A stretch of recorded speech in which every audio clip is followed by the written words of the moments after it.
चलिए आइए स्टार्ट करते हैं। इंडेस 105 non current assets held for sale and discontinued operation.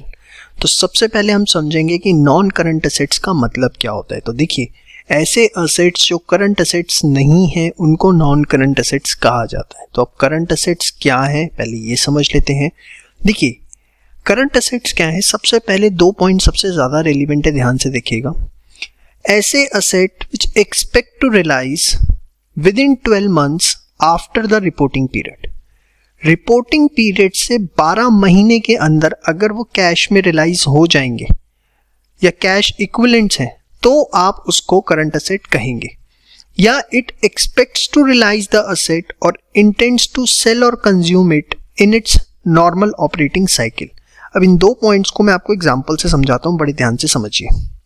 Suppose 31 मार्च आपका रिपोर्टिंग पीरियड है, यहां से आपका 12 मंथ्स का पीरियड है नेक्स्ट 31 मार्च तक, और आपकी जो ऑपरेटिंग साइकिल है वो है 4 मंथ्स की। ऑपरेटिंग साइकिल वैसे आपको पता होना चाहिए, फिर भी मैं बता देता हूं कि जैसे आप प्रोडक्शन मैन्युफैक्चरिंग इंडस्ट्री में तो गुड्स प्रोडक्शन करते हैं, प्रोडक्शन करके सेल करते हैं, सेल करके कैश कलेक्ट करते हैं। तो इस पूरे प्रोसेस को कंप्लीट होने में जो समय लगता है उसको हम बोलते हैं ऑपरेटिंग साइकिल। ठीक है, तो सपोज जो आपकी इंडस्ट्री है, आपकी एंटिटी है, उसकी ऑपरेटिंग साइकिल 4 मंथ्स की है। तो यहां पर आपको दोनों में से हायर जो है उसको कंसीडर करना होता है। तो सपोज आपकी ऑपरेटिंग साइकिल 4 मंथ्स की है और 12 मंथ्स का टाइम यहां डेफिनेशन में ही गिवन है आपको।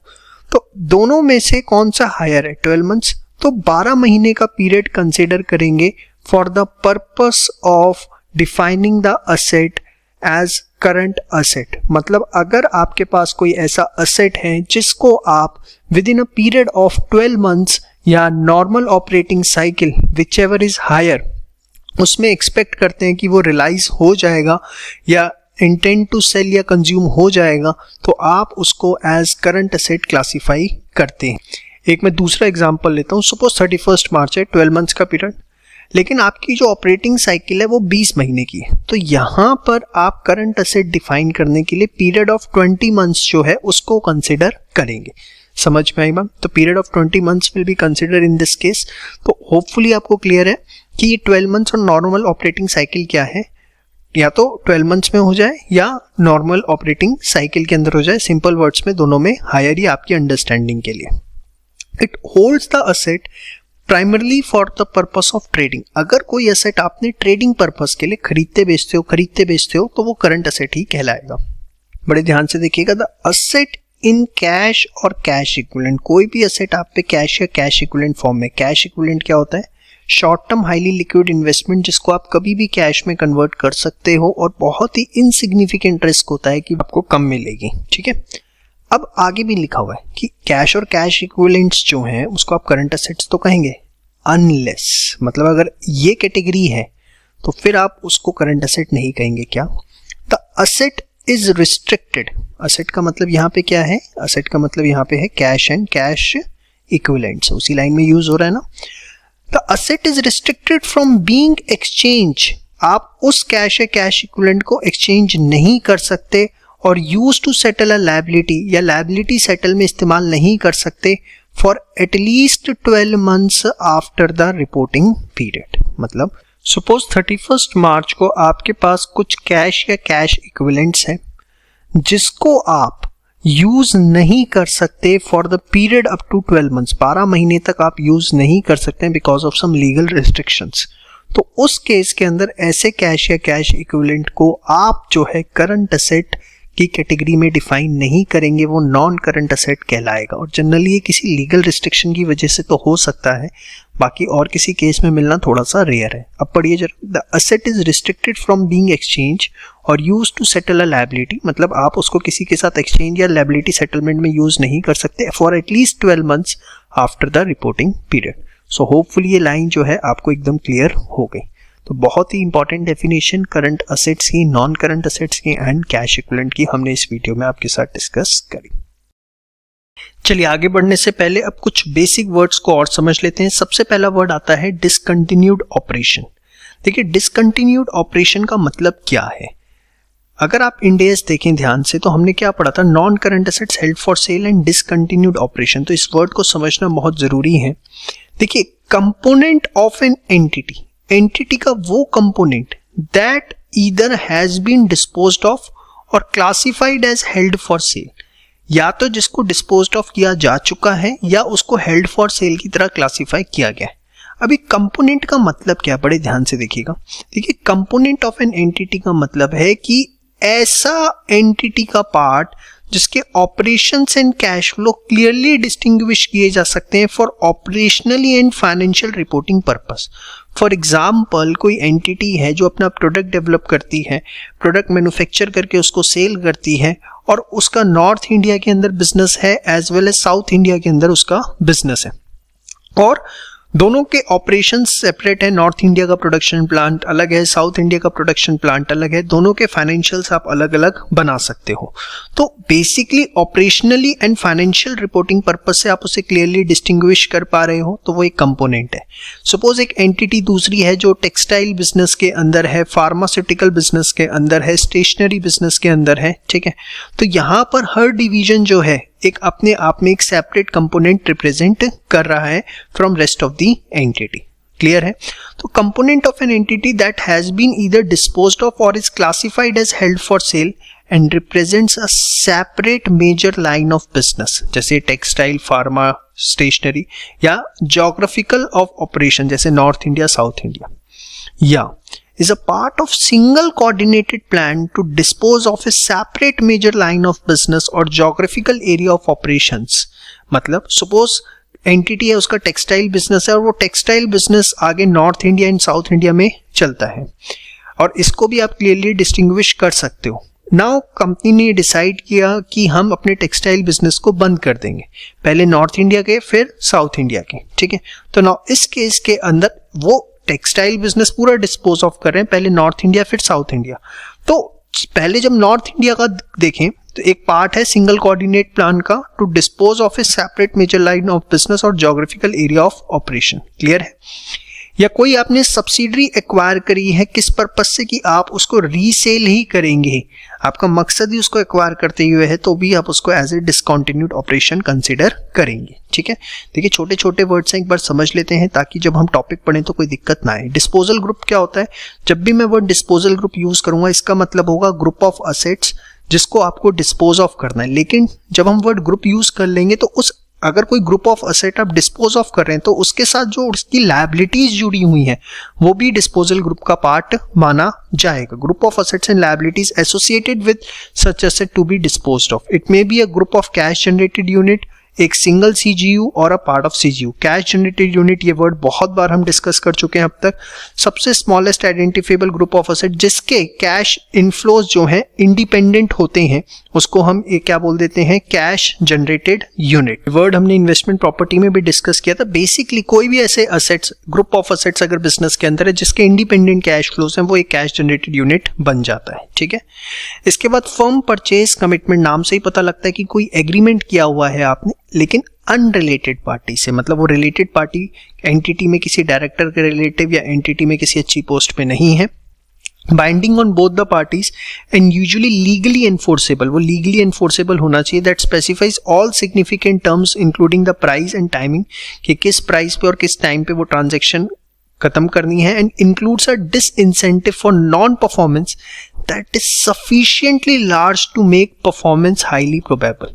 मतलब सपोज एंटिटी ने एक कॉन्ट्रैक्ट किया कि वो सर्टेन गुड्स जो हैं वो प्रोवाइड करेंगे, ठीक है, on a worth rupees 50 lakh rupees, ठीक है, और अगर वो फेल हो जाते हैं उसे प्रोवाइड करने में तो वो कंपनसेशन प्रोवाइड करेंगे ऑफ रुपीज 35 लाख रुपीस। तो ये एक तरह से क्या हो जाता है? फर्म परचेज कमिटमेंट हो जाती है, क्योंकि यहाँ पर अगर नॉन परफॉर्मेंस की गई तो 35 लाख रुपए का जो है एक अच्छा खासा कंपनसेशन देना पड़ेगा। Includes a disincentive for non performance. ये कंपनसेशन क्या, एक डिसइंसेंटिव है नॉन परफॉर्मेंस अगर नहीं किया तो, जो कि सफिशिएंटली लार्ज है, इतना तो आपने कमाना नहीं है इस कॉन्ट्रैक्ट के अंदर to make the performance highly probable. तो बंदा कहेगा भैया कॉन्ट्रैक्ट परफॉर्म कर दो, यस और no.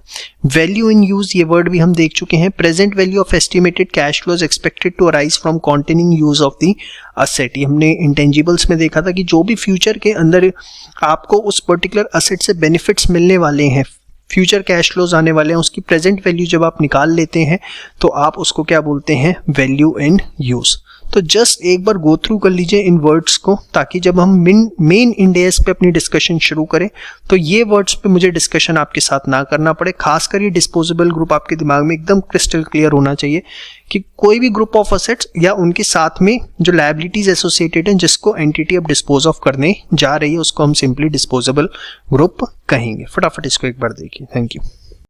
Classification of non-current asset as held for sale or as held for distribution to owners। बड़े ध्यान से देखिएगा कब आप non-current asset को as held for sale classify करेंगे।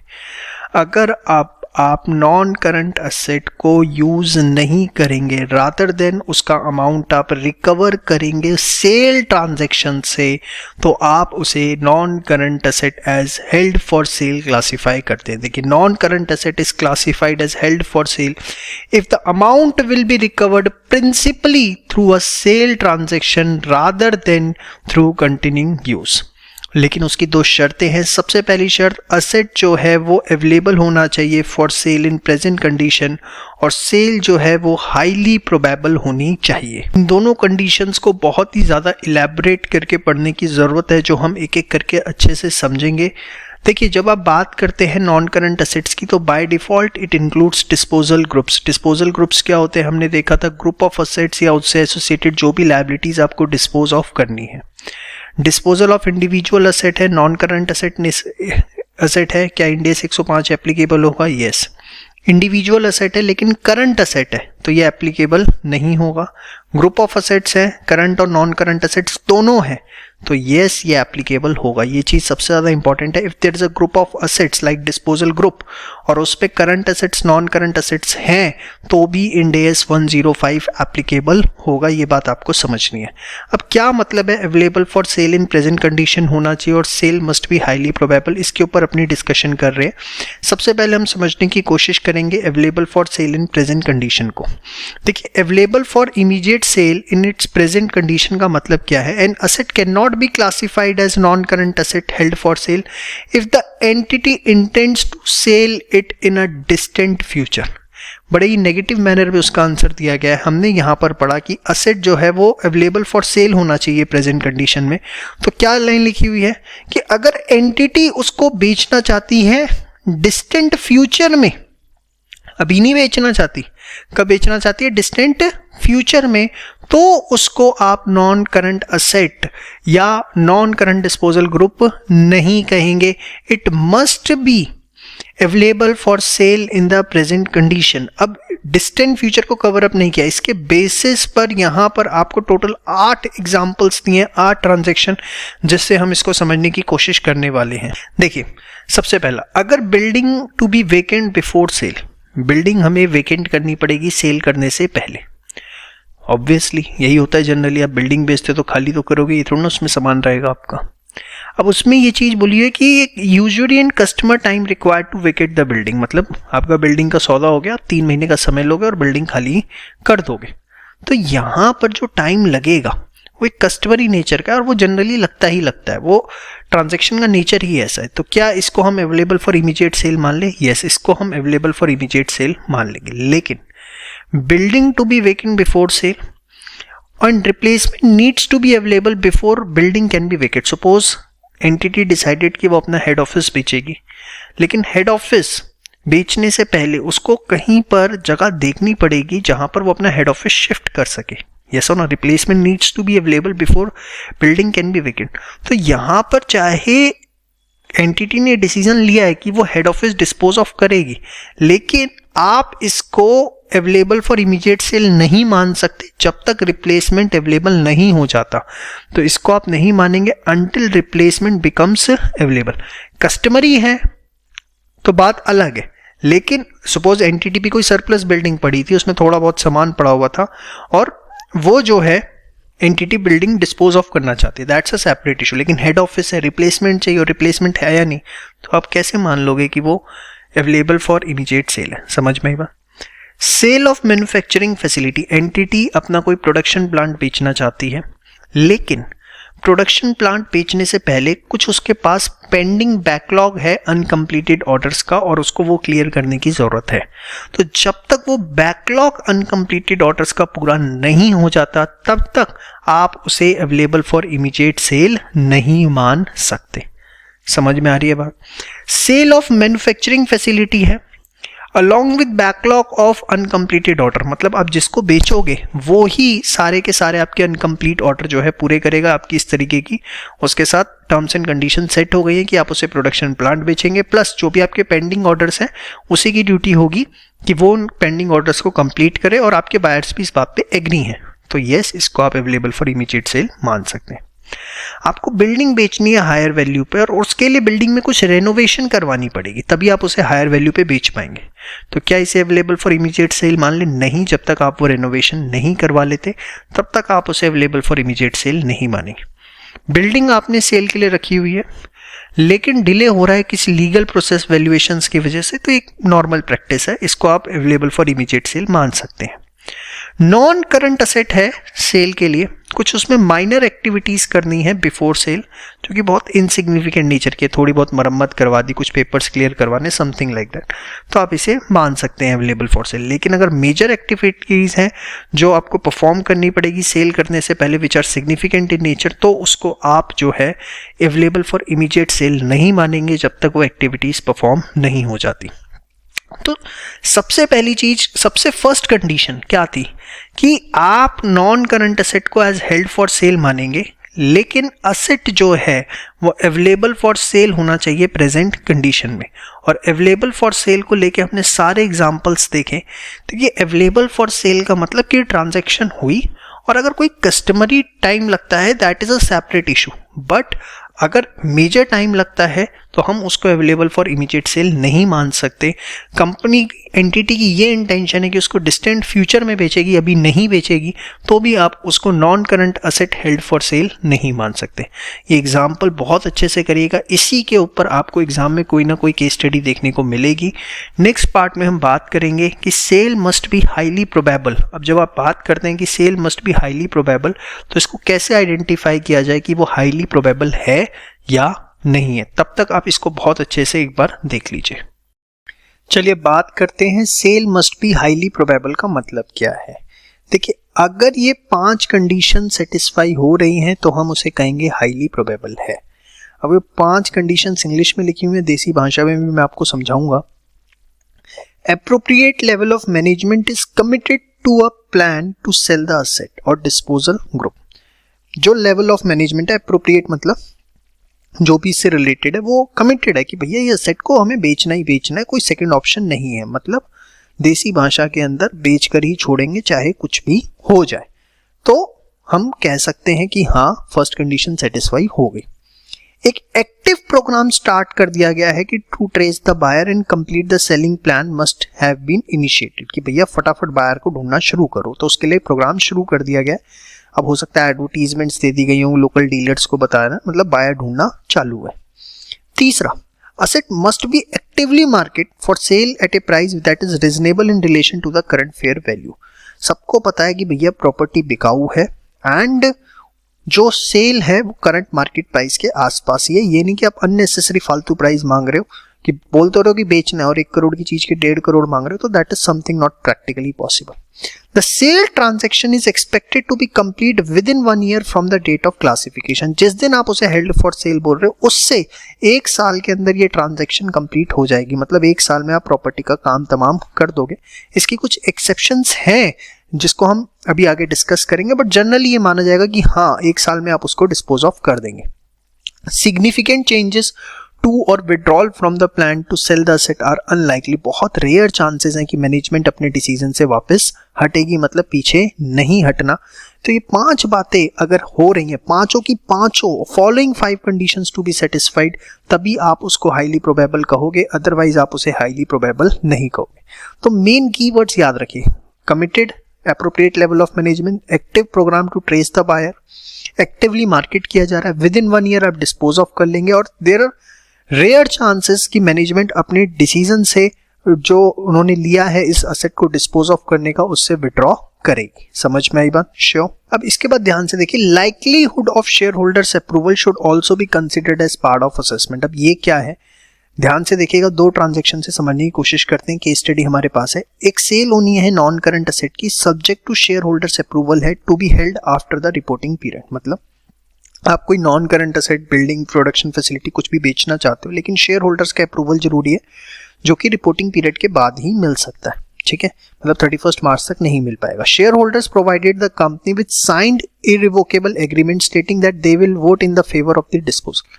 चाहे वो मीटिंग शेयर होल्डर्स की अप्रैल में होनी है, 31 मार्च के बाद होनी है, लेकिन शेयर होल्डर्स ने क्या किया, अपना एक एग्रीमेंट साइन कर लिया और उसमें बोल दिया कि हम इसके फेवर में ही वोट करेंगे, आप इसको डिस्पोज ऑफ कर लो। ये 31 मार्च से पहले पहले शेयर होल्डर्स ने साइन करके दे दिया। तो आप यहाँ पे कह सकते हो कि हाईली प्रोबेबल टेस्ट जो है वो मेट हो रहा है, एप्रोप्रिएट लेवल ऑफ मैनेजमेंट जो है वो committed to plan to sell the asset है।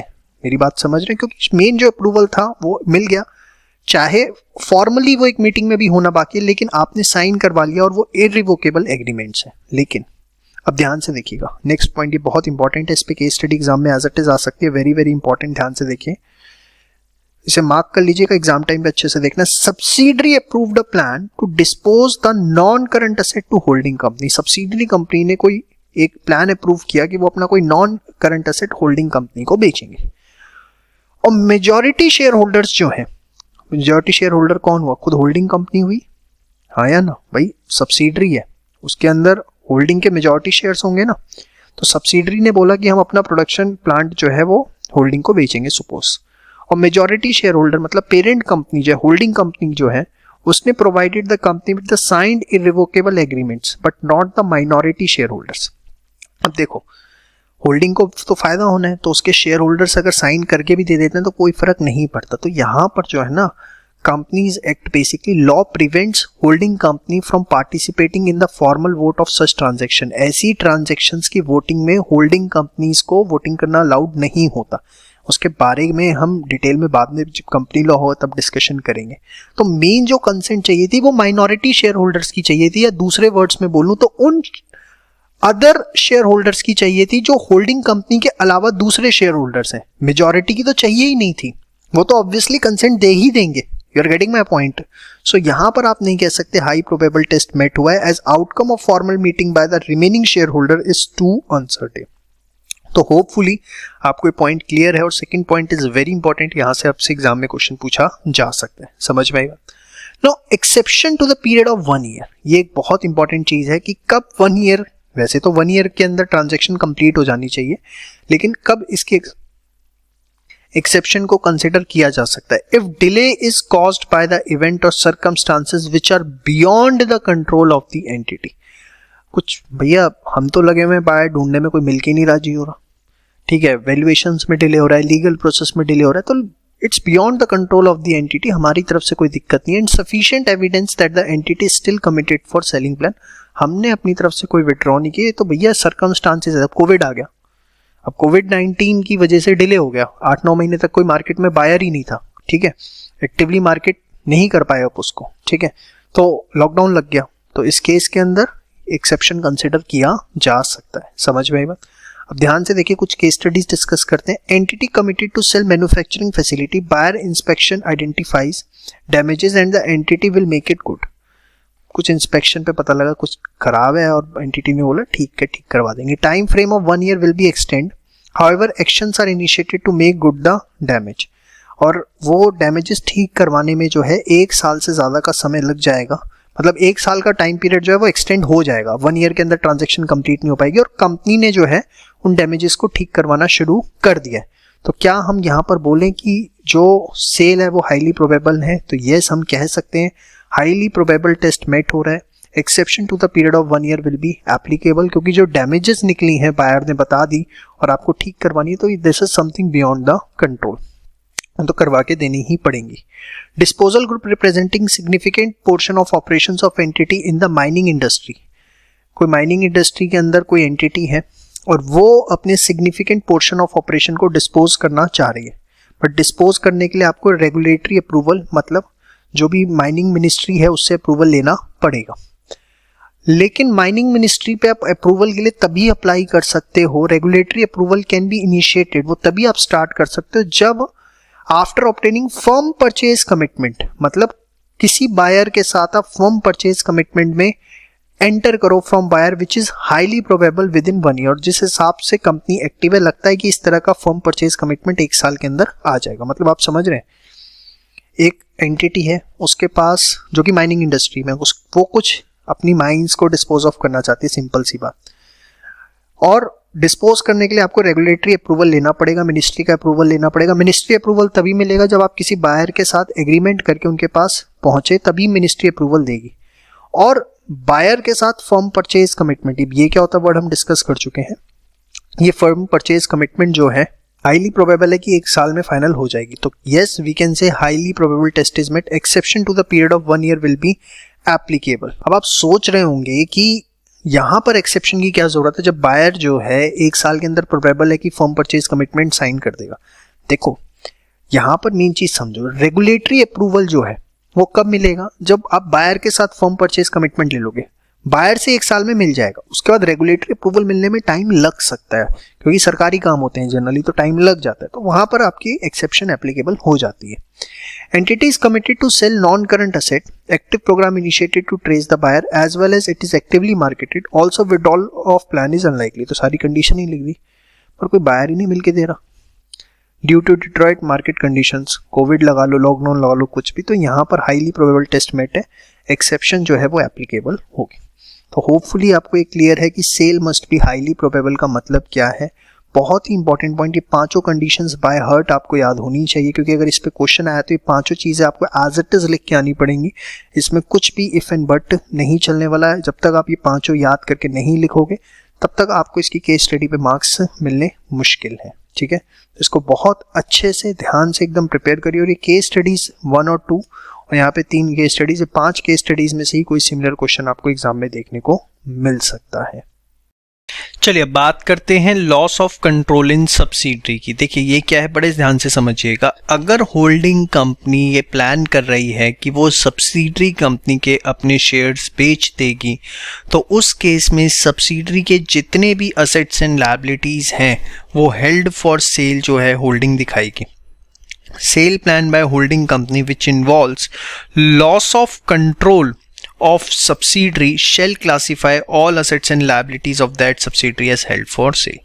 अब loss of control का मतलब क्या, बड़े ध्यान से समझना, जिसको मैंने अभी बोला कि सिंपली शेयर्स बेचने की प्लानिंग कर रही है। देखिए सपोज अगर इस समय एट प्रेजेंट होल्डिंग्स है सब्सिडियरी में आपकी 90% और आफ्टर डिस्पोजल आपकी जो होल्डिंग है वो 60% रह जाएगी। मतलब you are planning to sell the 30% shares, जो होल्डिंग है वो 30% शेयर्स को सेल करने की प्लानिंग कर रही है।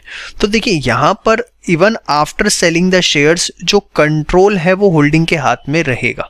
तो क्या whether assets and liabilities of subsidiary will be classified as held for sale, इस केस में आंसर होगा नो। क्यों? क्योंकि आपका लॉस ऑफ कंट्रोल नहीं हुआ।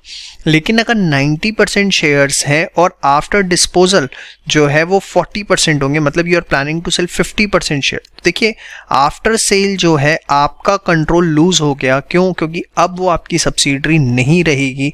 तो यहाँ पर जितने भी असेट्स एंड लायबिलिटीज हैं सब्सिडरी के वो क्लासिफाई होंगे as held for cell.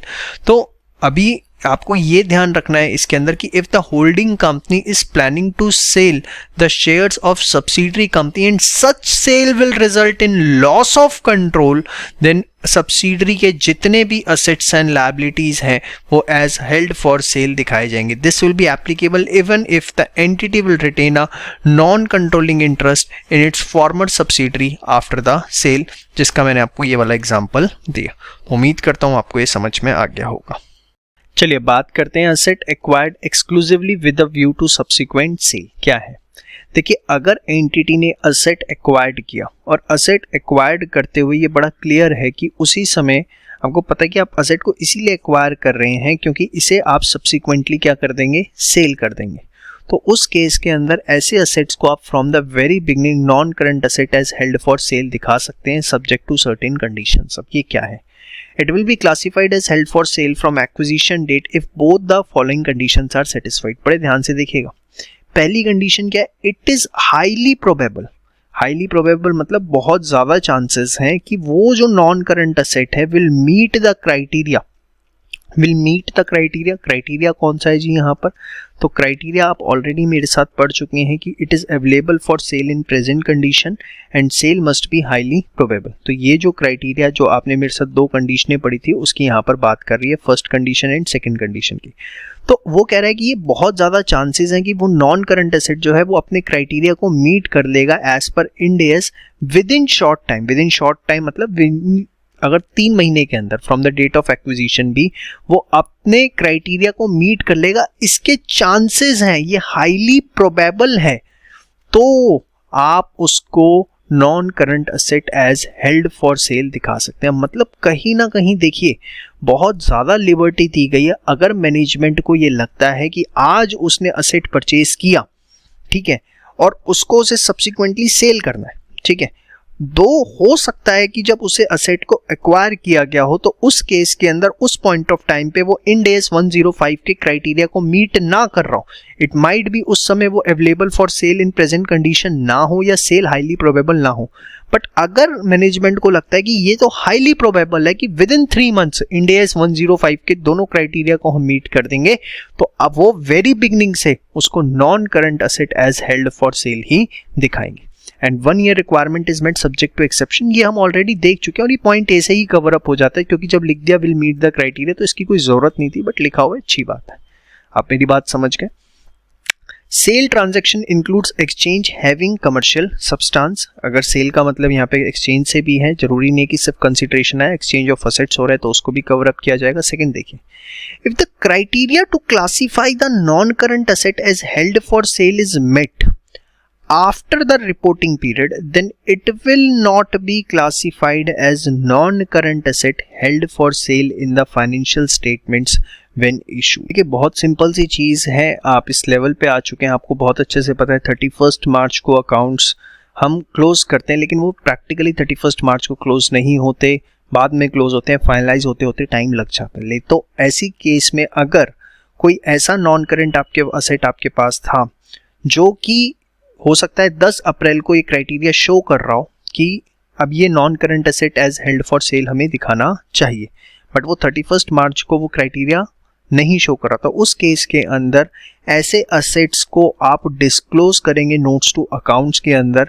But उसे बैलेंस शीट के अंदर फाइनेंशियल्स के अंदर आप as non current asset as held for sale नहीं दिखाएंगे, क्योंकि 31 मार्च को वो क्राइटेरिया जो है कंप्लीट नहीं हो रहा था। ठीक है, Criteria to classify the non-current asset as held for sale is not applicable for non-current assets held for distribution to owners। अगर हमने non-current asset कुछ fixed assets हैं जो आप owners को distribute करेंगे, शेयर होल्डर्स को या पार्टनर्स को whatsoever, तो वहां पर अगर डिस्ट्रीब्यूशन टू ओनर्स के लिए आपने कुछ नॉन करंट एसेट्स रखे हुए हैं तो वहां पर उसे non current asset as held for sale दिखाने की जरूरत नहीं है। फोर्थ पॉइंट बहुत ही इंपॉर्टेंट, बड़े ध्यान से देखिएगा, non current assets that are to be abandon shall be classified as held as discontinued operation, not non-current assets held for sale। मतलब ऐसे non-current assets जिनको पूरी तरह से त्याग दिया गया है, मतलब उनको बिल्कुल भी यूज नहीं करा, उन्हें ऑपरेशन से ही हटा दिया गया है,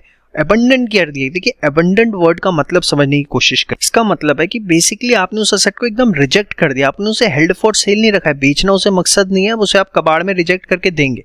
तो बेसिकली ऐसे नॉन करंट एसेट जिनको अबंडन कर दिया है उसे आप दिखाते हैं held as discontinued operation, not non current asset as held for sale. Also asset that are temporary taken out of use, कोई असेट अगर टेम्परेरी आउट ऑफ यूज है, not on permanent basis, it is out of use on temporary basis, are not to be counted as abandoned, उसे आप abandoned नहीं दिखा सकते। It is because it's carrying amount will be recovered principally through continuing use, क्योंकि उसका carrying amount आप in future जब आप उसे यूज करना शुरू करेंगे तो रिकवर होगा। देखिए बिजनेस में काफी ऐसे असेट्स होते हैं जो 2-2, 3-3 साल के लिए कई बार यूज नहीं हो रहे होते और अचानक उनकी जरूरत दोबारा पड़ जाती है। ठीक है, तो ऐसे असेट्स को आप अबंडन की कैटेगरी में नहीं रख सकते। अबंडन मतलब कि हाँ जिसका तो एकदम फिक्स है कि अब ये यूज होगा ही नहीं, ठीक है, इसको आप कंप्लीटली रिजेक्ट कर चुके हैं और सेल करना भी उसको इंटेंशन नहीं है। समझ में आई बात? तो फोर्थ पॉइंट जो है बहुत बहुत रेलिवेंट, बड़े ध्यान से इसे देखिए। Measurement of non current assets classified as held for sale. देखिए अभी तक हमने देखा कि कब नॉन करंट असेट को एज हेल्ड फॉर सेल दिखाना है।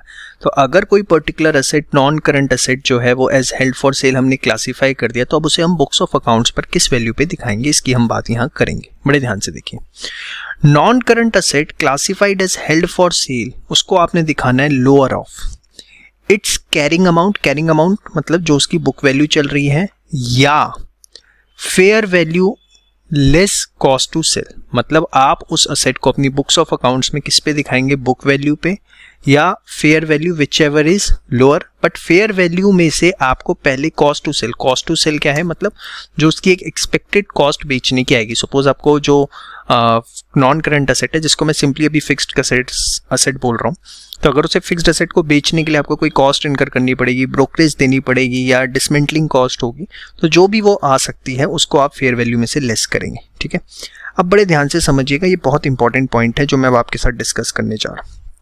अगर ये एक्सपेक्टेड है कि जो सेल है वो 1 साल से ज़्यादा का समय लेगी, तो उस केस में जो कॉस्ट टू सेल है आप उसे प्रेजेंट वैल्यू पर लेके आएंगे। मतलब क्या है, बड़े ध्यान से समझिएगा। सपोज कैरिंग वैल्यू है 1 लाख, ठीक है, फेयर वैल्यू जो थी वो थी 1.5 लाख, ठीक है, और कॉस्ट टू सेल है आपका 30,000। अभी मैं सिंप्लिसिटी के लिए लेके चल रहा हूँ।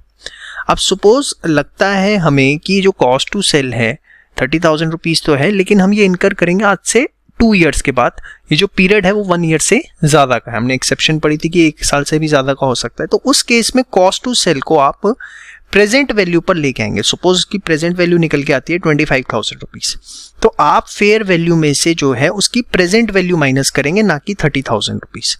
और ये जो अब आप कहेंगे कि सर जब हम बेचेंगे तो हमारी एक्सपेक्टेड कॉस्ट 30,000 है, हमने तो क्या किया, उस कॉस्ट टू सेल की प्रेजेंट वैल्यू माइनस कर दी, इस 1.5 लाख में से 1,25,000 आ गया।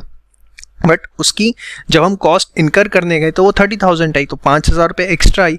उस समय क्या करेंगे, तो any increase in present value of cost to sell due to passage of time, क्योंकि आपने तो प्रेजेंट वैल्यू ली थी, तो उसको आप जो है प्रॉफिट एंड लॉस के अंदर एज फाइनेंसिंग कॉस्ट दिखाएंगे। समझ में आ गई बात? श्योर, पक्का। तो वो जो 5,000 का डिफरेंस है वो फाइनेंसिंग कॉस्ट की तरह इन P&L में दिखाई जाएगी। क्लियर है यहाँ तक? अच्छा, इसके बाद जिस दिन आप असेट को क्लासिफाई कर देते हैं एज हेल्ड फॉर सेल, उस दिन से डेप्रिसिएशन चार्ज करना बंद। Depreciation shall be immediately stopped.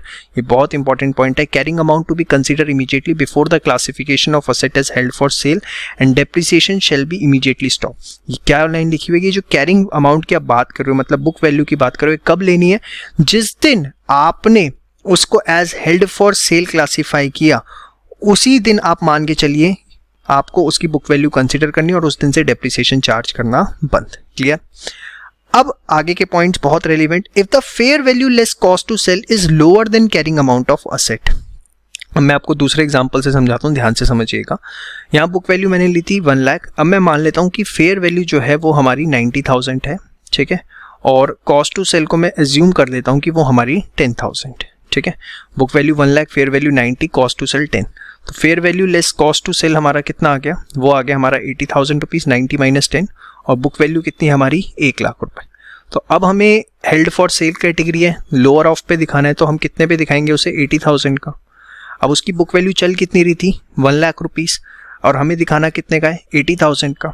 तो 20,000 रुपीज़ जो है इमीडिएटली हमें उसे P&L में लेकर जाना है। वही ये कह रहा है, if the fair value less cost to sell is lower, 80,000 है भाई, ये कितनी आ रही है? 80 आ रही है, is lower than carrying amount. Carrying amount कितना था? 1 लाख, ठीक है।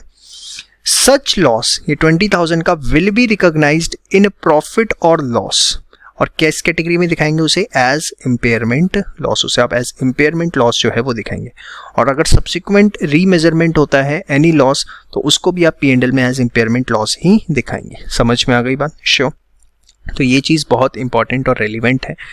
इसके बाद नेक्स्ट पॉइंट, वैसे हमें इम्पेयरमेंट में कवर करना है, बट यहाँ पर क्योंकि प्रैक्टिकल क्वेश्चंस हमें देखने, तो उसके पॉइंट ऑफ व्यू से मैं आपके साथ डिस्कस कर रहा हूँ। Impairment loss in respect of disposal group. Disposal group क्या होता है? जब आप ग्रुप ऑफ असेट्स को क्लासिफाई करते हैं एज हेल्ड फॉर सेल, तो देखेंगे आप जहां जहां नॉन करंट असेट्स लिखा हुआ है, साथ में डिस्पोजल ग्रुप्स जरूर लिखा हुआ है। डिस्पोजल ग्रुप्स क्या होगा? Basically group of assets. इसके बारे में हम ऑलरेडी डिस्कस कर चुके हैं स्टार्टिंग में। तो अगर इम्पेयरमेंट लॉस डिस्पोजल ग्रुप के रिस्पेक्ट में है, ठीक है। तो उस केस, और डिस्पोजल ग्रुप में तो मल्टीपल असेट्स होते हैं, तो उस केस के अंदर आप सबसे पहले जो वो इम्पेयरमेंट लॉस है बिकॉज ऑफ दिस, ये इम्पेयरमेंट लॉस इस वाले की बात हो रही है, तो वो सबसे पहले चार्ज होगा कहाँ से, गुडविल में, अगर उस डिस्पोजल ग्रुप में गुडविल भी है तो, और thereafter proportionately on all assets except on assets whose fair value on subsequent measurement has not declined. अब ये क्या है, इसको हम एक प्रॉपर न्यूमेरिकल से समझने की कोशिश करेंगे। अभी मैं आपको जस्ट आपकी अंडरस्टैंडिंग के लिए बता दूं, सपोज डिस्पोजल ग्रुप के अंदर 3 असेट्स हैं, ठीक है। फर्स्ट असेट है गुडविल, ठीक है, इसके अलावा कोई प्लांट एंड मशीनरी है और उसके अलावा कोई फर्नीचर है। इम्पेयरमेंट लॉस हुआ, क्यों हुआ, क्योंकि fair value less cost to sell जो थी वो लोअर थी कैरिंग अमाउंट से। तो सबसे पहले आप कोशिश करो कि आप गुडविल से चार्ज करो। सपोज गुडविल थी 10,000 रुपये की, ठीक है। अब आपको लॉस कितने का हुआ यहाँ पे 20,000 का, तो सबसे पहले आपने 10,000 रुपये तो गुडविल से चार्ज कर लिए, कोई दिक्कत ही नहीं है। अब बैलेंस बचा कितना, 10,000, तो वो 10,000 आप plant and machinery and furniture से चार्ज करेंगे प्रोपोर्शनेटली, ठीक है। लेकिन ऐसे असेट्स को एक्सक्लूड कर देंगे जिनकी fair value on subsequent measurement has not declined, क्योंकि देखिए ग्रुप ऑफ असेट्स हैं तो हो सकता है कुछ की फेयर वैल्यू डिक्लाइन ना हुई हो और कुछ की फेयर वैल्यू डिक्लाइन हुई हो। अभी एक न्यूमेरिकल करेंगे इसी के बाद इमीडिएटली, तो आपको बहुत अच्छा ये समझ में आएगा। नेक्स्ट वीडियो में हम इसके ऊपर न्यूमेरिकल लेंगे। इसके बाद इम्पेयरमेंट गेन होता है ऑन रीमेजरमेंट। देखिए आपने यहाँ पे बात करी कि सब्सिक्वेंट रीमेजरमेंट हुआ और फिर भी लॉस हुआ, तो भी आप उसे P&L में दिखाएंगे इम्पेयरमेंट लॉस। हो सकता है सब्सिक्वेंट रीमेजरमेंट पे इम्पेयरमेंट गेन हो जाए, तो उस केस के अंदर जितना इम्पेयरमेंट लॉस आपने P&L में रिकॉग्नाइज किया था अर्लियर, उस एक्सटेंट तक आप इम्पेयरमेंट गेन जो है P&L में रिकॉग्नाइज कर देंगे और उसके ऊपर का जो अमाउंट है उसे आप पूरा का पूरा इग्नोर करेंगे। इसके ऊपर भी हम एक न्यूमेरिकल, अब पूरी वीडियो के अंदर इन दोनों पार्ट्स के ऊपर जो है नेक्स्ट वीडियो में हम इस पे न्यूमेरिकल करने जा रहे हैं। So let's look at the examples. A Limited acquired a property for rupees 2 lakh. After few years, the cumulative depreciation on the property of rupees 80,000 has been recognized, and subsequently the property is classified as held for sale under Ind AS 105. Okay, so on this property we have already charged the depreciation of 80,000, and now this property has been classified as held for sale. At the time of classification as held for sale, it will be measured at lower of its carrying amount, which is 1,20,000, that is this 2 lakh minus 80,000, and fair value less cost to sell as estimated at 1 lakh, meaning thereby fair value less cost to sell is estimated at 1 lakh, book value is 120, so we will recognize the same at the lower value, that is 1 lakh. So now in this case this 20,000 will be recognized in the P&L. This we have already discussed. Accordingly, there is a write down on initial classification of property as held for sale, and accordingly the property is carried at rupees 1 lakh. A loss of 20,000 is recognized in profit or loss. Okay. On next reporting date, the property's fair value less cost to sell is estimated at 85,000. Now further there is a diminution of 15,000, yes or no? So accordingly a loss of 15,000 is recognized in P&L and the property is carried at 85,000. Subsequently the property is sold at 90,000. So in this case gain of 5,000 will be recognized. So it's very simple, you have discussed the same here. See, if fair value less cost to sell is lower than carrying amount, such loss will be recognized in the P&L. Also on subsequent remeasurement, any loss will be recognized in P&L as impairment loss. Okay, sure. Now coming to the next example. A freehold property was originally acquired for rupees 40 lakh. Some years later, after cumulative depreciation of rupees 11 lakh has been recognized, an impairment loss of rupees 3,50,000 is recognized, taking the carrying amount to 25,50,000. See, out of rupees 40 lakh, 11,000 is the amount of cumulative depreciation. So reducing the amount of depreciation, this will be 29 lakh minus 350. This comes out to be 2550, which represents the estimated value in use of the property. Shortly thereafter, as a consequence of proposed move to new premises, the freehold property is classified as held for sale. Now this property is classified as held for sale. At the time of classification, the carrying amount is this and the fair value less cost to sell is 25 lakh. So now in this case 50,000 will be immediately recognized in P&L as loss, yes or no? Accordingly, the initial write down on classification as held for sale is rupees 50,000 and the property is carried at 2,25 lakh. Following classification as held for sale, no further depreciation is recognized, and from the date this property has been classified as held for sale, no depreciation will be charged. So hopefully it is clear to you.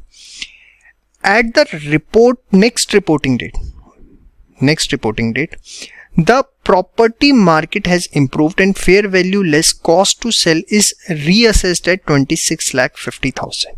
So now you can check that the value has increased by 1,50,000, but you are going to recognize the same as impairment gain, the entire amount of 1,50,000. Why so?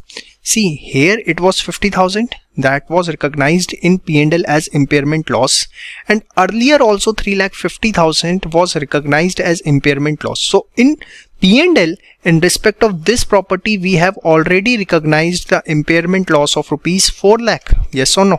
So if there is increase in the value of rupees 1,50,000, this 1,50,000 will be recognized as impairment gain. The gain of 150 is less than the cumulative impairment loss recognized to date, that is 350 plus 50.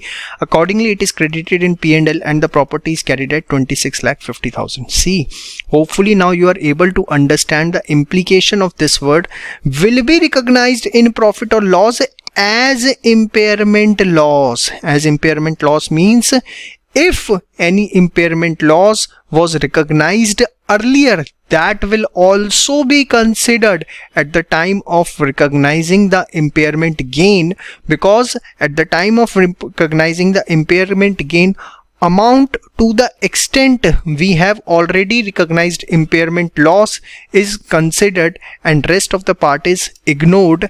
And here, because we have already recognized 350 plus 50,000, that is 4 lakh as impairment loss in the earlier years, so therefore in the current year we are able to recognize 1,50,000 as impairment gain by crediting the same in P&L. Okay, 6 months after that, the property market has continued to improve and the fair market value less cost to sell is now assessed at 30 lakh. So now it has further increased by 3,50,000, but now only 2,50,000 will be recognized in P&L, because out of this 4 lakh, this 4 lakh figure, out of this rupees 4 lakh, you have already recognized 1,50,000. So now the balance in hand is only 2,50,000. So that 2,50,000 is credited to P&L and the property is carried at 29 lakh, not at 30 lakh. So subsequently the property, if it is sold at 30 lakh, at that time you can recognize the 1 lakh rupees, because in that case that gain amount has realized by the entity. You can check here, any amount beyond this will be ignored until it is actually realized. So if you have sold the asset at rupees 30 lakh, now you can recognize the amount of 1 lakh. That is not a big deal. So with this illustration, all the points related to this gets absolutely clear, and this is the very important illustration in respect of measurement of non-current assets classified as held for sale. चलिए एक बहुत ही बेहतरीन example लेते हैं disposal group का. एक disposal group है जिसमें हमारे पास गुडविल है, property, plant and equipment, building, inventory, investment in equity instruments. इसका कैरिंग अमाउंट आपको गिवन है reporting date before classification as held for sale. मतलब जिस भी डेट से को आपने classification as held for sale उसे क्लासिफाई किया होगा, उससे पहले जो रिपोर्टिंग डेट आई उस पे आपको एक कैरिंग अमाउंट गिवन है. इसकी हमें कोई रेलिवेंसी नहीं है, क्योंकि हमें कैरिंग अमाउंट जो है उससे पहले की रिपोर्टिंग डेट पे नहीं लेना होता, हमें लेना होता है immediately before classification as held for sale. मतलब अगर आप 30 अप्रैल को उसको क्लासिफाई कर रहे हैं एज हेल्ड फॉर सेल, तो इस दिन उसकी क्या कैरिंग अमाउंट है वो हमें लेना होता है, ना कि उससे पहले जो रिपोर्टिंग पीरियड पड़ा वो. तो ये जस्ट उसने आपको कंफ्यूज करने के लिए दिया है, आप इससे कंफ्यूज मत होइएगा. हमें इस चीज़ को कंसिडर करना है, और ये 4900. अब आप कहेंगे सर ये डिफरेंस का क्या करें फिर?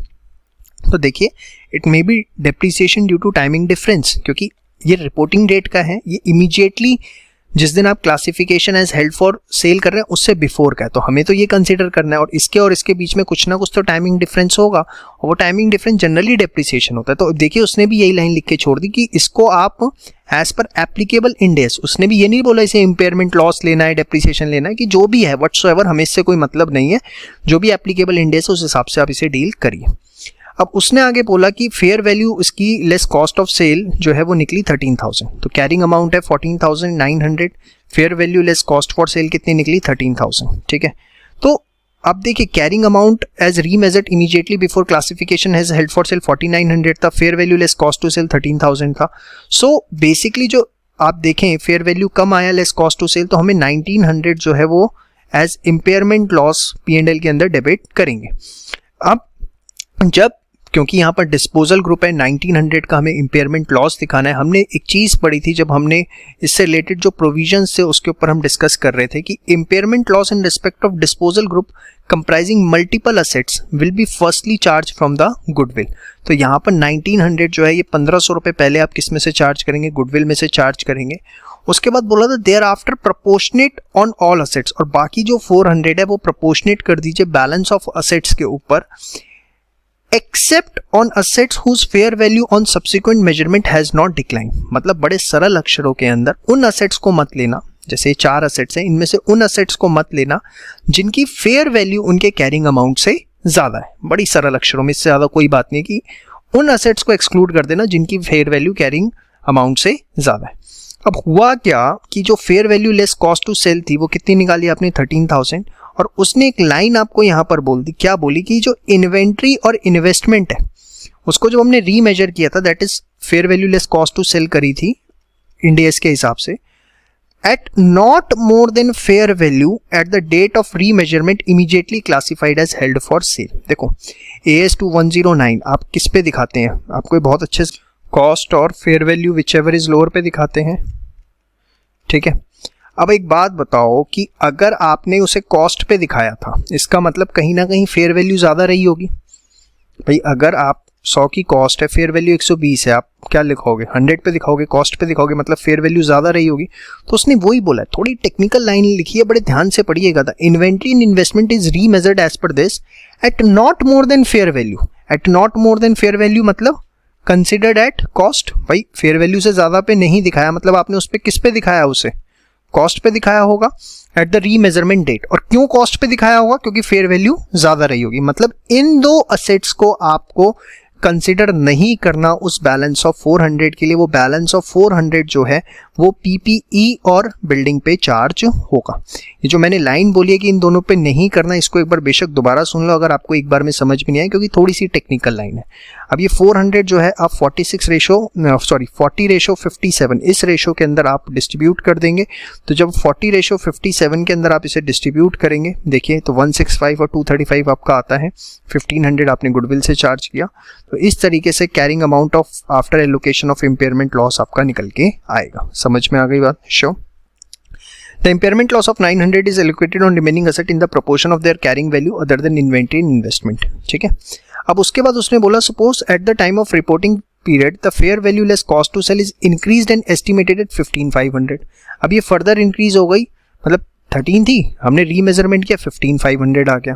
तो अब ऑब्वियसली हम क्या दिखाएंगे, इम्पेयरमेंट गेन दिखाएंगे। लेकिन इम्पेयरमेंट गेन किस एक्सटेंट तक दिखाते हैं, इम्पेयरमेंट गेन हम दिखाते हैं जितना आपने इम्पेयरमेंट लॉस रिकॉग्नाइज किया था। तो आप कहेंगे इम्पेयरमेंट लॉस हमने 1900 का रिकॉग्नाइज किया था, नहीं, इसमें से वो इम्पेयरमेंट लॉस जो आप गुडविल पे एलोकेट कर चुके उसको माइनस कर दीजिए, वो वाला कंसिडर नहीं करना। मैक्सिमम आप 400 रुपीज का इम्पेयरमेंट गेन जो है वो कंसिडर कर पाएंगे। The maximum impairment loss reversal allowed is, कितना लिखा है इन्होंने यहाँ पर, 1900 plus 1100 being cumulative impairment loss recognise कर लिया। अब देखिए यहाँ पर ये बहुत बड़ी गलती है इसके अंदर। इसने क्या किया, इसको भी स्टार्टिंग वाले को इम्पेयरमेंट लॉस मान लिया, ठीक है, जबकि ये जरूरी नहीं है कि वो इम्पेयरमेंट लॉस हो। तो यहाँ पर अगर इस 1100 को भी आप इम्पेयरमेंट लॉस मान रहे हैं तो आपको फिर एजम्पशन दे के आनी पड़ेगी दैट वी आर एज्यूमिंग कि जो हमारा इनिशियल डिफरेंस था वो भी इम्पेयरमेंट लॉस की वजह से था। In the absence of information, we are assuming that initial decline in value was due to impairment loss। तो उस केस के अंदर फिर 1900 ये हो जाता है, 1100 ये हो जाता है, टोटल जो है आपका कितना हो जाता है, 3000 हो जाता है। वैल्यू कितनी इंक्रीज हो रही है, 13,000 से 15,500 हो रही है, तो 2,500 हो रही है। लेकिन मैंने आपको बताया जितना गुडविल के रिस्पेक्ट में उसको नहीं लेना। Reversal of impairment loss is not allowed on goodwill as it will lead to recognition of self generated goodwill which is prohibited as per Ind AS 38। तो उस केस में मैक्सिमम जो आप दिखा भी पाएंगे, इवन आप उस 1100 को भी कंसिडर कर लेते हैं तो देखिए यहाँ पर पूरा एक वो बना दिया आपके लिए कि अगर हम उसे 1100 को, जो पुराने वाला था, इसको इम्पेयरमेंट लॉस मान के चलते हैं तो 1900 अभी हमने रिकॉग्नाइज किया, 1100 वो 3000 हो जाता है। 3000 में से जो गुडविल के वाले रिस्पेक्ट में था 1500, इसको तो आप लेंगे ही नहीं लेंगे। क्यों नहीं लेंगे? क्योंकि जितना इम्पेयरमेंट लॉस आप गुडविल के रिस्पेक्ट में ले जाते हैं उसको दोबारा से एज इम्पेयरमेंट गेन नहीं ला सकते, अदरवाइज वो इंड AS 38 कहता है कि वो एक तरह की सेल्फ जनरेटेड गुडविल रिकॉग्नाइज हो जाएगी। इम्पेयरमेंट वाले इंड AS में से और अच्छे तरीके से देखेंगे तो 3000 में से वो 1500 माइनस कर दीजिए तो मैक्सिमम इम्पेयरमेंट गेन जो आप दोबारा से रिकॉग्नाइज कर पाएंगे P&L में वो 1500 होगा। अब वो कह रहा है कि यहाँ पर वो 15,500 का हो गया, तो 2500 वैल्यू बढ़ी है, बट आप 1500 ही रिकॉग्नाइज कर पाएंगे, बैलेंस ऑफ 1000 जो है वो इग्नोर होगा। और अगर वो जो 1100 का डिफरेंस था इनिशियली उसको आप डिप्रिसिएशन मान के चलते हैं तो in that case what will happen, that 1900 था वही कंसिडर होगा, 1100 को हम नहीं लेंगे और उसमें से भी ये 1500 माइनस हो जाएगा जो कि गुडविल के रिस्पेक्ट में से था, तो मैक्सिमम आप 400 का इम्पेयरमेंट गेन जो है वो रिकॉग्नाइज कर पाएंगे एंड बैलेंस जो 2100 रुपीज़ है वो इग्नोर करना पड़ेगा। ठीक है, तो बहुत ही अच्छा illustration in respect of disposal group, इससे आपकी सारी क्वेरीज जो है क्लियर हो जाती हैं। ICA एग्जाम में अगर ये क्वेश्चन आ जाता है तो आप ये एजम्पशन लिखाइएगा, ठीक है, और एजम्पशन लिख के फिर आप इस तरीके से इसे कर सकते हैं और कोशिश करिए कि ICA के सॉल्यूशन को ही फॉलो करें क्योंकि जनरली सजेस्टेड आंसर्स में वही गिवन होता है और उसी को आपको बाय द एंड जो है कन से फॉलो करना पड़ता है। चलिए बात करते हैं change to a plan of sale, मतलब ऑर्गेनाइजेशन ने किसी पर्टिकुलर फिक्स्ड एसेट को as held for sale classify किया था, नाउ मैनेजमेंट का प्लान चेंज हो गया, उसे हेल्ड फॉर सेल की कैटेगरी में नहीं रखना। तो उस केस में हम किस तरीके से क्या करेंगे? In case of change in plan of sale entity should cease to classify the asset as held for sale. सबसे पहले तो उस पर्टिकुलर असेट को या उस पर्टिकुलर डिस्पोजल ग्रुप को एज हेल्ड फॉर सेल दिखाना आप बंद करें। सेकेंड चीज, उसके बाद उसका मेजरमेंट कैसे होगा, तो आप उसे मेजर करेंगे एट लोअर ऑफ, लोअर किसका? Carrying amount before the asset was classified as held for sale. याद है आपको कि जब आपने असेट को हेल्ड फॉर सेल क्लासिफाई किया था तो उससे इमीडिएटली बिफोर उसकी जो कैरिंग अमाउंट चल रहा था उसमें से आप लेस कर दीजिए एनी डेप्रिसिएशन या amortisation that would have been recognised that had the asset not been classified as held for sale. मतलब कि सपोज आपने, मैं एक छोटा सा एग्जांपल देता हूं कि 30 अप्रैल को असेट को क्लासिफाई किया था एज हेल्ड फॉर सेल, तो आपने इस दिन की कैरिंग वैल्यू ली होगी। अब हुआ क्या, सपोज इस साल 30 सितंबर को जो है मैनेजमेंट का प्लान जो है वो चेंज हो गया। अब इस साल मैनेजमेंट का 30 सितंबर को मैनेजमेंट का प्लान चेंज हो गया तो आपको क्या करना है कि जो इसका कैरिंग अमाउंट था before the asset was classified as held for sale, मतलब यहाँ पे जो इसका कैरिंग अमाउंट था उसमें से आप माइनस कर देंगे। क्या माइनस कर देंगे? इस टाइम पीरियड का जो भी डेप्रिसिएशन या इंटेंजिबल असेट्स के केस में जो अमोर्टाइजेशन बनता है इस टाइम पीरियड का, आप उसको क्या कर देंगे? माइनस कर देंगे डेप्रिसिएशन को या अमोर्टाइजेशन को। और ये किस बेसिस पे निकालना है आपको? सिंपली क्या सोच के कि अगर आपने इस असेट को हेल्ड फॉर सेल की कैटेगरी में क्लासिफाई नहीं किया होता तो इस पीरियड का डेप्रिसिएशन कितना लगता, वो निकाल के इसमें से माइनस कर दीजिए, वो वैल्यू एक आएगी।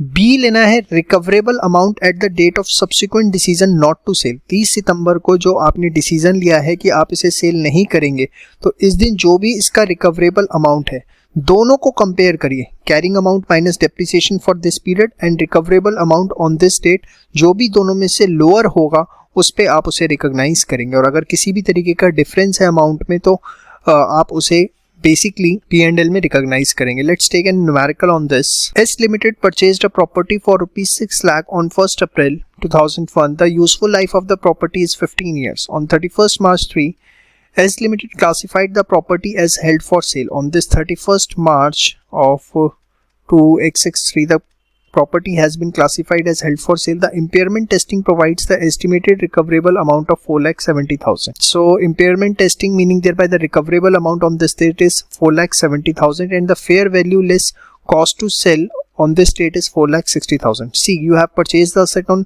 of ₹6 lakh on 1st April 2001. You are classifying it as held for sale on 31st March 2003 and the useful life is 15 years.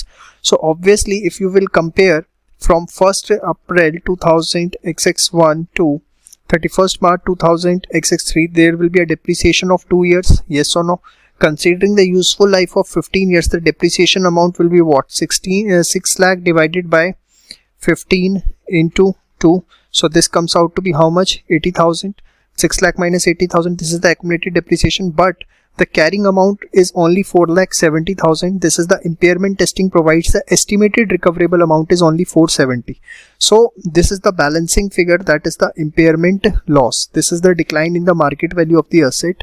So this is the impairment loss. Now fair value less cost to sell is 4,60,000, and this is 4,70,000 is what? Carrying amount before the asset has been classified as held for sale. So here we will mention it. Now comparing both, the lower of this and this will be considered. So we will classify the non-current asset classified as held for sale. It will be recorded at 4,60,000, and the gap will of rupees 10,000 will be recorded as impairment loss. This we have already discussed earlier.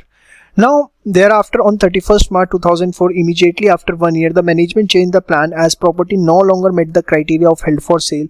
The recoverable amount is on this date is rupees 5 lakh. Now what you will do, basically you will see here carrying amount before the asset was classified as held for sale less any depreciation amortization that would have been recognized had the asset not been classified as held for sale. So we have seen that carrying amount before the asset was classified as held for sale was 4,70,000. Yes or no?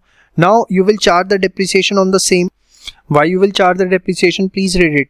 What has been written here?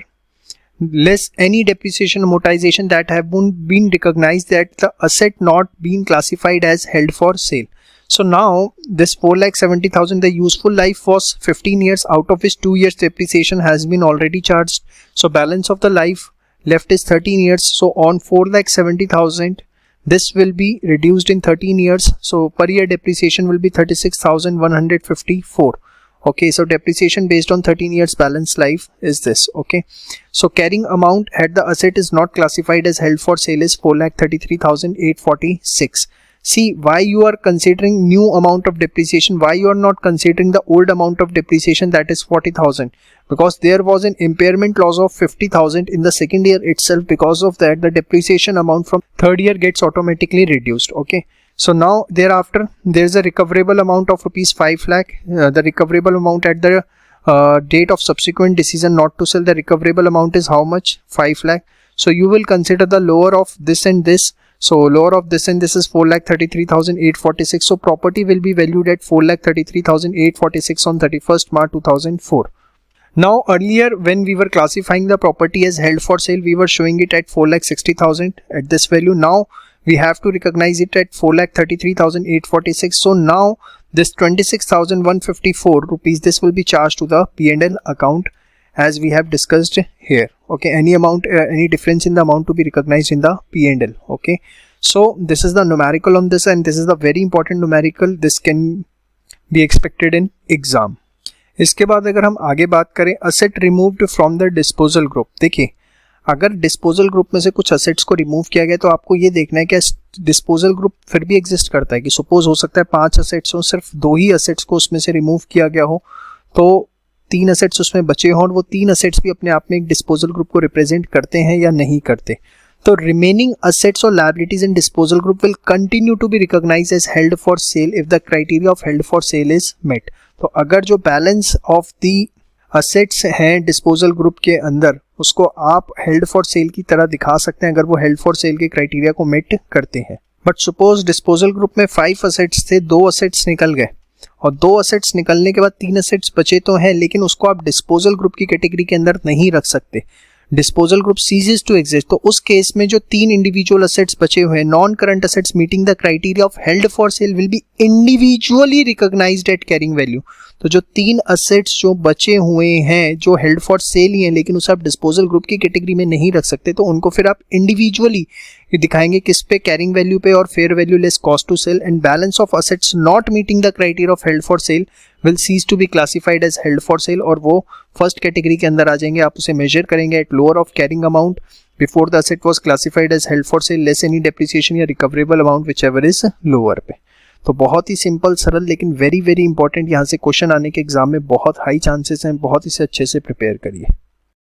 In the second video, we have seen the definition of discontinued operation, that is the component of an entity that either has been disposed of or it has been classified as held for sale.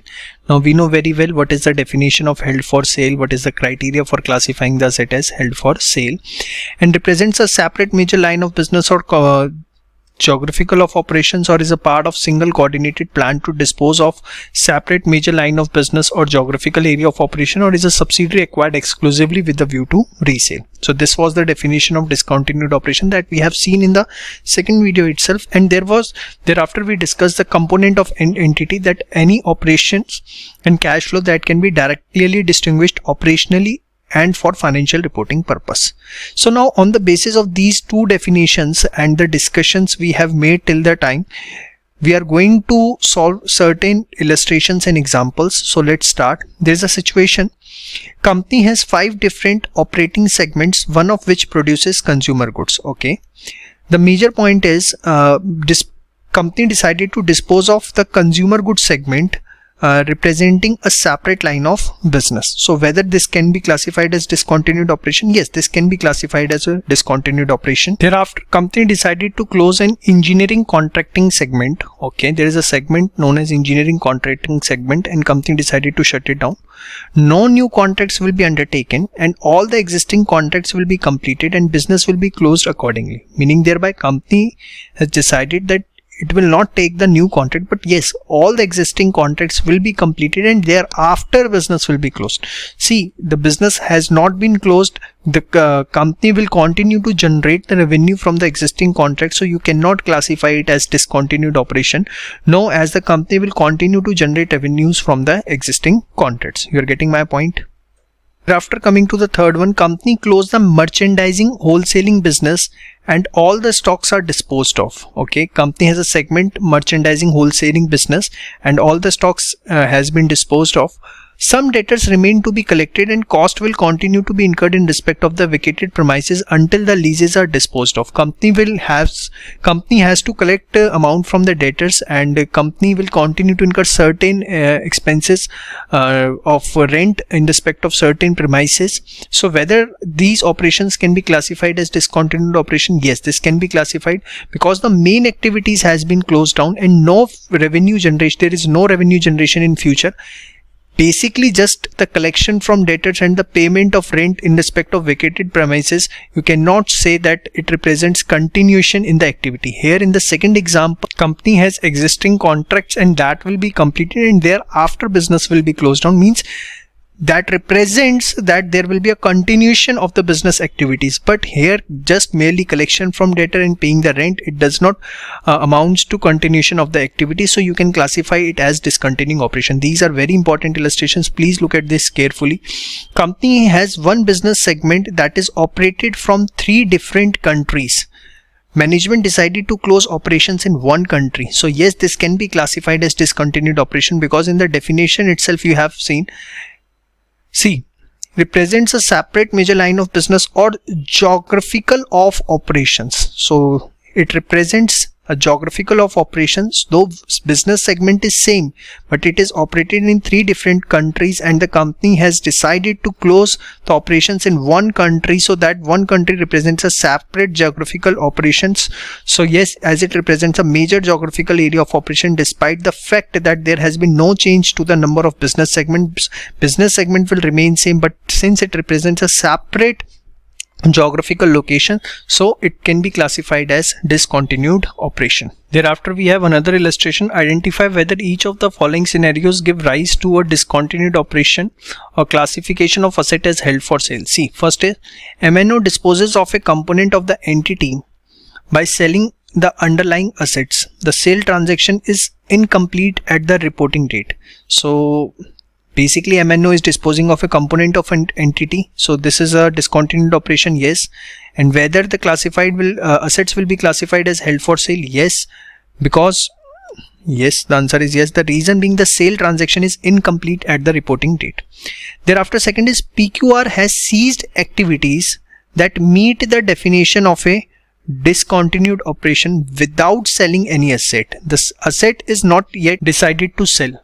So you can see that obviously the activities of the organization have ceased out. So you can classify it as discontinued operation, but there is no decision in respect of selling of asset. You cannot classify it as held for sale. So it does not recognize the criteria of asset held for sale.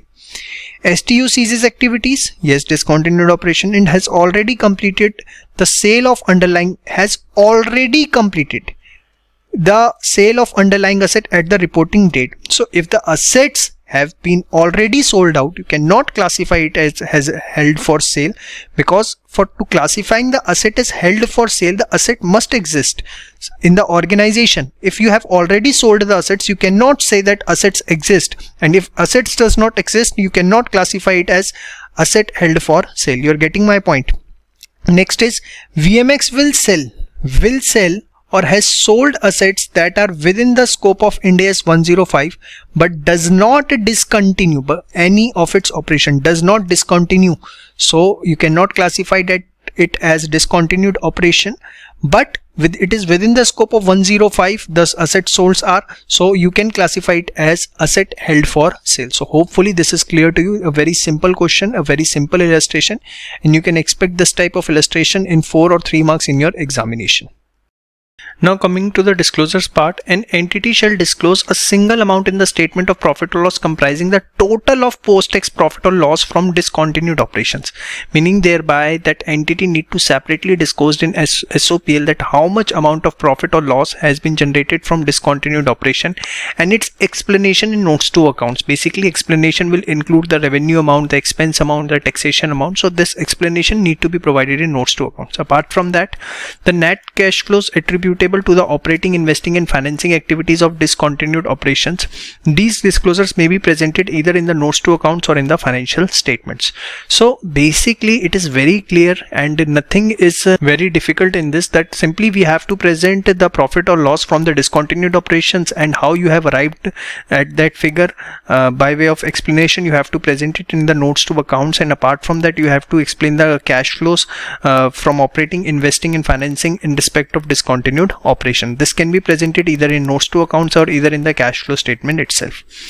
Thereafter, held for sale non-current assets, separate classification is needed. A non-current asset classification is held for sale, and the assets of disposal group classified as held for sale separately from other assets in the balance sheet. This we have already seen that in the financial statement you need to separately disclose the non-current assets held for sale. So this is similar to that.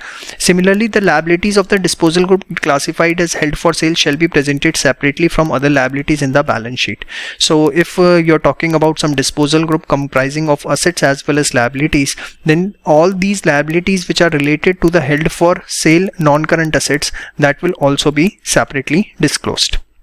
Thereafter there are additional disclosures, like in the notes in the period in which a non-current asset has been either classified as held for sale or sold, a description of the non-current asset. Okay, it simply means that if you have classified any asset as held for sale, you need to explain the same into the notes to accounts about the description of the facts and circumstances that why you classified it as not held for sale, the gain or loss recognized if not separately presented in the statement of profit or loss. Okay, in the notes to accounts as such, firstly you need to disclose the profit or loss separately in the SOPL itself, but if you have not presented the profit or loss separately in the SOPL, then you need to disclose the same in the notes to accounts. See this third point, the gain or loss recognized if not presented in statement of profit or loss. If applicable, the reportable segment in which non-current asset is presented in accordance with Ind AS 108 operating segment. Later on we will discuss the Ind AS 108 related to segment reporting. There we will see there is a concept of operating segments. So if that particular current asset belongs to particular operating segment, then we need to present the same, that this non-current asset belongs to this particular operating segment. So these were the disclosure requirements of Ind AS 105.